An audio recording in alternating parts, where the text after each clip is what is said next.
কৃষকদের জীবন নিয়ে ছিনিমিনি খেলেছে জিয়া এরশাদ খালেদা, বললেন প্রধানমন্ত্রী। কৃষি জমি নষ্ট করে শিল্পায়ন না করার নির্দেশ।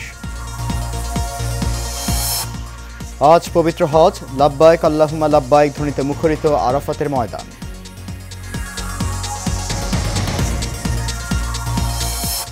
এবং পরিবারের সাথে ঈদ করতে রাজধানী ছাড়ছে মানুষ, মহাসড়কে যানবাহনের চাপ।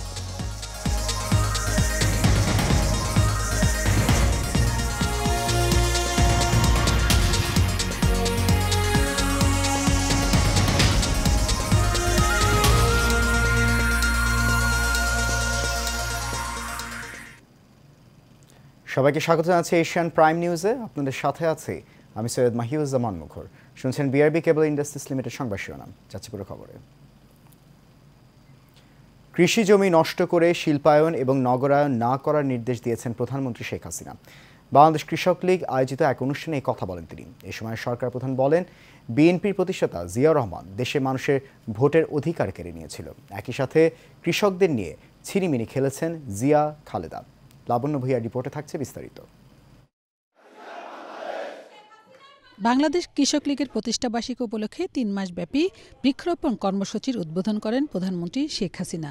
গণভবনে আয়োজিত এই অনুষ্ঠানে প্রধানমন্ত্রী ও আওয়ামী লীগ সভাপতি দেশব্যাপী বৃক্ষরোপণ অভিযানে অবদানের জন্য কৃষক লীগের ২৫ জন নেতাকর্মীর হাতে পুরস্কার ও গাছের চারা তুলে দেন। খাদিমপুর ইউনিয়ন চুয়াডাঙ্গা মোহাম্মদ। বক্তব্যের শুরুতেই কৃষক লীগের সভাপতি ও ভারপ্রাপ্ত সাধারণ সম্পাদক সংগঠনের বিভিন্ন দিক তুলে ধরেন। যে উক্তিটি করেছিলেন কোর্ট। এ সময় প্রধানমন্ত্রী শেখ হাসিনা জলবায়ু পরিবর্তনের বিরূপ প্রভাব ঠেকাতে গাছ লাগানোর কোনো বিকল্প নেই উল্লেখ করে বলেন, সবাইকে বেশি করে গাছ লাগাতে হবে। যত বেশি আমরা লাগাতে পারবো, ফল আপনাকে ফল দেবে, খেতে দেবে, আবার সেখানে ফল থেকে তো আপনি উদ্ভিদ হলে বিক্রি করেও অর্থ উপার্জন করতে পারবে। একটি বনজ গাছ, সেটা যদি বড় হয় সেটা কাঠের জন্য বিক্রি করলে পরে অনেক টাকা পাওয়া যাবে। ভেষজ গাছ, সেখানে ঔষধি নানা ধরনের আয়ুর্বেদিক ঔষধ বা অন্যান্য ঔষধের কাজেও লাগে।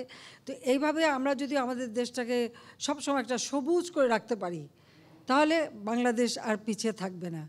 তিনি বলেন, আওয়ামী লীগ সরকারের আমলে সারা দেশে ব্যাপক উন্নয়ন ও নগরায়ন হচ্ছে। অন্যদিকে বিএনপি জ্বালাও পোড়াও সহ সারা দেশে গাছ কেটে ধ্বংস করেছে।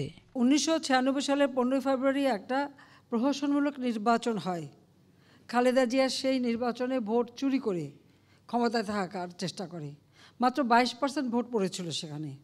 অধিকাংশই সরাসরি নির্বাচিত কোনো প্রতিপক্ষ ছিল না। কিন্তু জনগণের ভোট চুরি করলে কেউ কিন্তু ক্ষমতায় থাকতে পারে না। এটা কিন্তু বাংলাদেশের জনগণ এই ব্যাপারে খুব সচেতন। কর্মসূচি উপলক্ষে প্রধানমন্ত্রী গণভবনে 3টি গাছের চারা রোপণ করেন। এখন অবশ্য ছাদ বাগানের দিকে সবাই ঝুঁকছে, ছাদ বাগানটাও হচ্ছে, সেটাও করতে পারেন সবাই। ছাদে যেটুকু জায়গা আছে তাতে বাড়িটাও ঠান্ডা থাকবে, আর কিছু ফল তরকারি হলে নিজেও খেতে পারবেন। লাবণ্য ভূঁইয়া, এশিয়ান টেলিভিশন, ঢাকা। সরকার পরিবর্তন বিএনপির দিবাস্বপ্ন বলে মন্তব্য করেছেন আওয়ামী লীগের সাধারণ সম্পাদক, সড়ক পরিবহন সেতু মন্ত্রী ওবায়দুল কাদের। তিনি বলেন, বিএনপির নেতাকর্মীদের এখন আন্দোলনের মানসিকতা নেই। তাই দলটির নেতারা যে আন্দোলনে ইঙ্গিত দিচ্ছেন তাতে জনগণের পাশাপাশি তাদের নেতাকর্মীরাই নেই। এছাড়া মিয়ানমার সীমান্ত নিয়ে ওবায়দুল কাদের বলেন, আঘাত আসলে ছেড়ে কথা বলবে না বাংলাদেশ। বিস্তারিত নূর মোহাম্মদ ভূঁইয়া রিপোর্টে। সমসাময়িক নানান বিষয় নিয়ে আওয়ামী লীগ সভাপতির ধানমন্ডির রাজনৈতিক কার্যালয় থেকে প্রেস ব্রিফিং করেন দলের সাধারণ সম্পাদক, সড়ক পরিবহন ও সেতুমন্ত্রী ওবায়দুল কাদের। গণ-অভ্যুত্থান করতে হবে, না হয় নির্বাচন। এ সময় তিনি বলেন, আন্দোলনে ব্যর্থ হয়ে বিএনপি এখন সরকার পরিবর্তনের দিবাস্বপ্ন দেখছে। এটা তাদের দিবাস্বপ্ন। সরকার পরিবর্তনের মাধ্যমটা হলো নির্বাচন। জনগণের ভোটে সরকার পরিবর্তিত। গণমাধ্যমের এক প্রশ্নের জবাবে জাতিসংঘের মতো প্রতিষ্ঠান নখদন্তহীন জানিয়ে সেতুমন্ত্রী বলেন, তাদের কথা এখন কেউই শুনে না। যে জাতিসংঘের মতো প্রতিষ্ঠান নখদন্তহীন সংস্থায় পরিণত হচ্ছে, তাদের কথা ইসরায়েল শুনে না। যখন যার যে ব্যাপারে বিরোধ আছে সে তখন জাতিসংঘের সর্বসম্মত প্রস্তাবও মানে না। এ সময় মিয়ানমার সীমান্ত নিয়েও কথা বলেন আওয়ামী লীগ সাধারণ সম্পাদক। প্রভোকেশন হলে যুদ্ধ হতে পারে, অন্য পক্ষ তো বসে থাকবে না।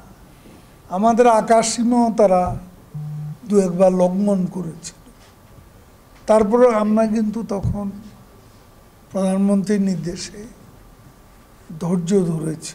গোটা বিশ্বের মতো বাংলাদেশও অর্থনৈতিক সংকটে রয়েছে জানিয়ে ওবায়দুল কাদের বলেন, বিশ্বের অনেক দেশের তুলনায় বাংলাদেশ ভালো আছে।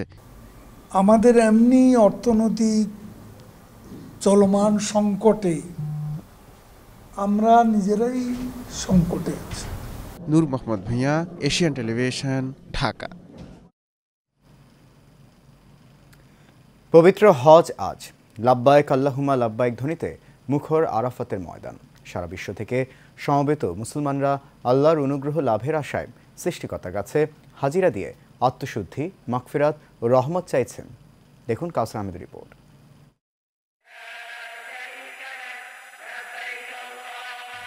আজ সূর্যোদয় থেকে সূর্যাস্ত পর্যন্ত আরাফাতের ময়দানে সেলাইবিহীন শুভ্র কাপড়ে সারা বিশ্ব থেকে সমবেত মুসলমানরা হাজির হয়েছেন আল্লাহর দরবারে।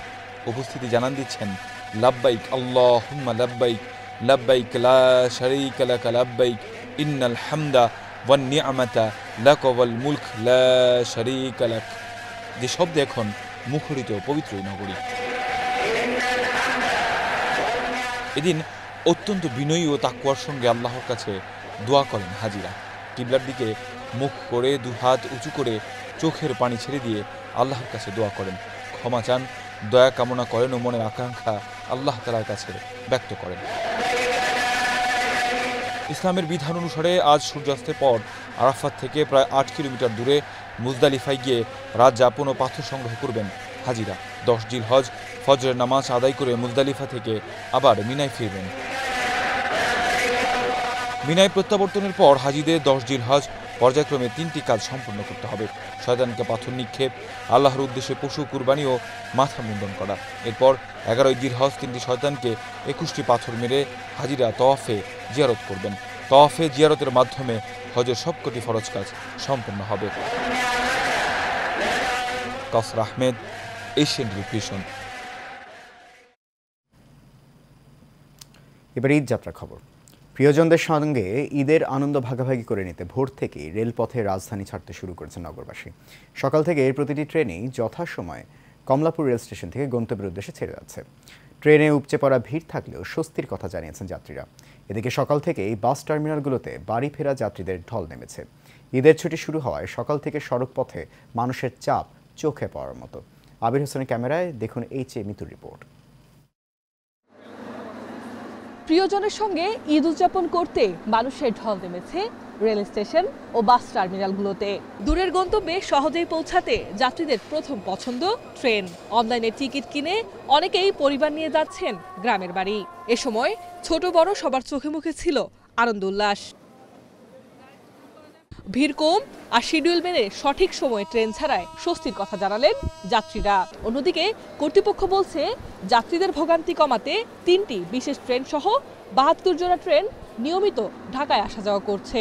গ্রামে যাচ্ছি ঈদ করতে, সবকিছু মিলে আলহামদুলিল্লাহ ভালো আছে। ট্রেনের পরিবেশও মোটামুটি ভালো, খুবই ভালো। এর আগে গিয়েছিলাম 1-1.5 ঘন্টা লেট হয়েছিল, এবার আলহামদুলিল্লাহ কোনো লেট হয়নি এবং যে পরিবেশ আলহামদুলিল্লাহ অনেক ভালো। ট্রেনের পরিবেশ এখনো পর্যন্ত ভালোই লাগছে, আর ট্রেন রাইট টাইমে শুনে আরও বেশি ভালো লাগছে। এই পর্যন্ত যতগুলো ট্রেন ছেড়ে গিয়েছে সবগুলোই রাইট টাইমে ছেড়ে গিয়েছে এবং আপনারা জানেন যে 42 জোড়া ইন্টারসিটি ট্রেন এবং আরও 25 জোড়া মেইল লোকাল কমিউটার এবং 3টি স্পেশাল ট্রেন সহ টোটাল 72 জোড়া ট্রেন ঢাকা থেকে বিভিন্ন গন্তব্যের উদ্দেশ্যে ছেড়ে যায়। এবং এই যে আজকে যে ট্রেন সংখ্যা এ পর্যন্ত 16টি ট্রেন রাইট টাইমে ছেড়ে গিয়েছে। এদিকে সড়ক পথেও বেড়েছে যাত্রীর চাপ। কেউ বাসে, প্রাইভেট কারে বা মোটরসাইকেলে রাজধানী ছাড়ছেন। বাস টার্মিনালে বাড়তি ভাড়া আদায় বা ভোগান্তির তেমন একটা অভিযোগ ছিল না যাত্রীদের। অনেকটা স্বস্তিতে বাড়ি ফিরতে পেরে খুশি যাত্রীরা। অতিরিক্ত কোনো ভাড়া 1 টাকা নেয় নাই, আগের যে ভাড়া তাই ভাড়াই। সুন্দর সুশৃঙ্খলভাবে টিকিট বিক্রি হইতেছে এবং আমরা এত খুশি। পরিচয় মানে যে পরিবেশ পরিচালনাটা খুব সুন্দরভাবে হচ্ছে। ভাড়া যেটা রেখেছে ওইটা ন্যায্যই রেখেছে। তীব্র গরম আর যানজটের মধ্যেও পরিবারের সাথে ঈদ উদযাপনের আনন্দে সবাই হাসি মুখে যাচ্ছেন গ্রামের বাড়ি। এখন একটি নিরাপদ যাত্রাই সবার প্রত্যাশা। H Mitu, Asian television, Dhaka. যাচ্ছে ভিন্ন প্রসঙ্গে। বঙ্গবন্ধুর আদর্শ ধরে রেখে রাজনীতি করার জন্য নেতাকর্মীদের পরামর্শ দেন বঙ্গবন্ধু সৈনিকের কেন্দ্রীয় কমিটির সভাপতি বীর মুক্তিযোদ্ধা আলহাজ হারুন রশিদ সিআইপি। তিনি বলেন, বঙ্গবন্ধু দেশের কল্যাণে নিজেকে উৎসর্গ করেছেন। তার জন্ম না হলে স্বাধীন বাংলাদেশের জন্ম হতো না। বৃহস্পতিবার নিজ কার্যালয়ে রাজধানীর কামরাঙ্গী চরের সৈনিক লীগের সাবেক 2 সভাপতি হাজী মোহাম্মদ নূর হোসেন ও সিরাজউদ্দিন সোহাগ সহ স্থানীয় নেতাকর্মীরা ফুলেল শুভেচ্ছা জানাতে আসলে এ কথা বলেন তিনি। এ সময় উপস্থিত ছিলেন বঙ্গবন্ধু সৈনিক লীগ ঢাকা মহানগর দক্ষিণের সভাপতি মঞ্জুরুল ইসলাম বাহার সহ অন্যান্য নেতৃবৃন্দ। স্মরণ করছি, আমরা রাজনীতি যারা করি আমরা কিন্তু কেউ মাননীয় প্রধানমন্ত্রী তার হাতকে শক্তিশালী করার জন্য এই বঙ্গবন্ধু সৈনিক লীগ আমরা একসাথে কাজ করব, একলগে কাজ করে এই দেশকে শক্তিশালী করব। আমাদের বঙ্গবন্ধু সৈনিক লীগের ভিতরে যেন কোনো কোন্দল না থাকে, আমি চাই এক হইয়া আমরা কাজ করতে। বিসিক চট্টগ্রাম ও চট্টগ্রাম লবণ মিল মালিক সমিতির যৌথ উদ্যোগে আসন্ন ঈদুল আজহার পশুর চামড়া সংরক্ষণের জন্য চট্টগ্রাম ও পটিয়ার বিভিন্ন এতিমখানায় প্রায় 30 টন লবণ বিনামূল্যে বিতরণ করা হয়েছে। এসব বিতরণ করেন লবণ মালিক সমিতির সভাপতি নুরুল কবির ও বিসিকের ডিজিএম নিজামুদ্দিন, মনিটরিং কর্মকর্তা মোজাম্মেল হক সহ লবণ সেলের কর্মচারীবৃন্দ। এ সময় তারা বলেন, অনেক মানুষ কোরবানির চামড়া এতিমখানা ও মাদ্রাসায় দান করে থাকেন। লবণের অভাবে চামড়া সংরক্ষণ করা কঠিন হয়ে পড়ে, তাই বিসিক বিনামূল্যে লবণ বিতরণ করার কার্যক্রম হাতে নিয়েছে। উন্নয়নমূলক কাজের পাশাপাশি শুষ্ক মৌসুমে নগরীতে ধুলা দূষণের প্রকোপ বেড়ে যায়। ধুলাবাড়ি, গাড়ির ধোঁয়ায় অনেকের শ্বাসকষ্ট এবং অ্যালার্জিজনিত সমস্যা হয়, বিশেষ করে বয়স্ক এবং শিশুদের জন্য কষ্টকর হয়ে দাঁড়ায়, জানালেন আন্তর্জাতিক ত্বক বিশেষজ্ঞ অধ্যাপক ডাক্তার MU কবির চৌধুরী। বিস্তারিত থাকছে রিপোর্টে। বাংলাদেশের রাজধানী ঢাকা দিন দিন দুর্ভোগের নগরীতে পরিণত হচ্ছে। কোনো মৌসুমে নগরবাসী স্বাচ্ছন্দ্যে রাস্তাঘাটে চলাচল করতে পারে না। শুষ্ক মৌসুমে ঢাকা মহানগরীতে ধুলা দূষণের প্রকোপ অত্যন্ত বেড়ে যায়।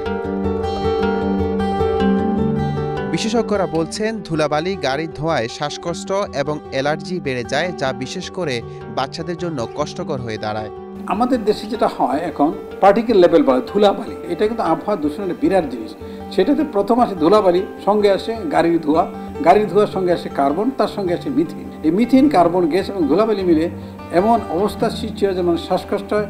অ্যালার্জিতে যাদের থাকে, নাক দিয়ে পানি পড়া, হাঁচি, চোখ লাল হওয়া, চোখ চুলকানো, তখন এগুলি অনেক বেড়ে যায়। আর অনেকে শ্বাসকষ্ট বেড়ে যায়। এই শ্বাসকষ্টটা প্রথম নাকে যায়, তারপর এটা ট্রেকিয়াতে যায়, আস্তে আস্তে ফুসফুসে যায় এবং মানুষের শ্বাসকষ্ট হয় এবং অ্যালার্জি অনেক বেড়ে যায় ধুলাবালির জন্য। এবং বাচ্চাদের জন্য অনেক কষ্টকর হয়ে দাঁড়ায়, কারণ যে বাচ্চার একটু শ্বাসকষ্ট ধুলাবালির কারণে অনেক বেড়ে যায়।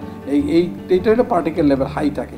তাই আমরা চেষ্টা করব ঘরের মধ্যে যতটুকু সম্ভব ফিল্টার পাওয়া যায় ফিল্টার লাগবে, মাস্ক পরে থাকবো। আর যখন এই ধরনের পরিস্থিতি হয় আমরা অ্যালার্জি ডাক্তার দেখে অ্যালার্জি লেভেল দেখবো। যদি নিজেকে প্রোটেক্ট করতে চাই, প্রতিরোধ করতে চাই, আমরা সাবধানতা অবলম্বন করে এই পরিস্থিতিকে আমরা উত্তরণ করতে পারবো। বর্ষিয়ান এই চিকিৎসক জানান, বাংলাদেশের জলবায়ুর কিছু পরিবর্তন এসেছে, কখনো অনেক গরম আবার কখনো ঝুম বৃষ্টি।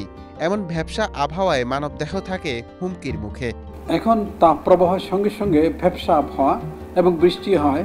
জলবায়ু পরিবর্তনের সময় একটা বিরাট সমস্যা আমাদের দেশে হয়। তার কারণ যখন গরম হয় তখন বৃষ্টি হয়। বৃষ্টি হওয়ার কারণে আবহাওয়াটা আর্দ্র থাকে এবং যে রোগগুলি সংক্রামক রোগ, যেমন ছত্রাক, এই সময় বেড়ে যায়। বিভিন্ন ভাঁজে, যেমন বগলে বা পায়ের ভাঁজে, এই সব জায়গায় হয় কি ঘাম জমার কারণেই ছত্রাক বা ফাঙ্গাসটা এখানে গ্রহ করে। আবার একজিমা যাদের থাকে তাদের একজিমার ওই কারণেই, জলীয় বাষ্প হওয়ার কারণে, ভিজা থাকার কারণে, চুলকানোর কারণে এখানে একটা ব্যাকটেরিয়া প্রদাহ সৃষ্টি হয় বা ইনফেকশন হয়। সবাইকে আমরা উপদেশ দিই এই পরিস্থিতি সবাই যেন ঠান্ডা জায়গায় থাকেন, বাচ্চাদের বিশেষ সাবধান রাখবেন, আর নিজেরা সঙ্গে পরিষ্কার পরিচ্ছন্ন থাকবেন, ঘাম যাতে না হয় সচেষ্ট থাকবেন। তাই এই পরিস্থিতিতে এই সময় রোগ থেকে বাঁচার একমাত্র উপায়। গরম, ঠান্ডা কিংবা ধুলাবালি সব অবস্থাতেই সেফটি জোনে চলাফেরা করার পরামর্শ দেন এই চিকিৎসক।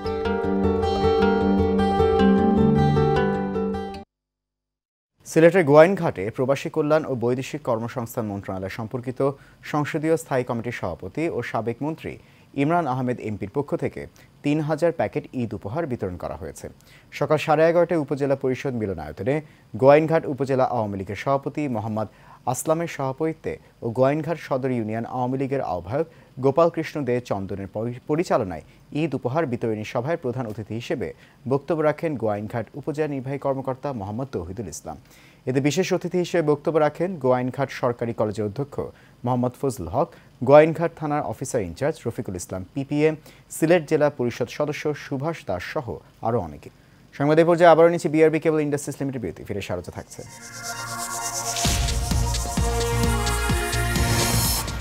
টি-20 বিশ্বকাপে গ্রুপ পর্বে নিজেদের শেষ ম্যাচে নেপালের বিপক্ষে 1 রানের রুদ্ধশ্বাস জয় পেল দক্ষিণ আফ্রিকা।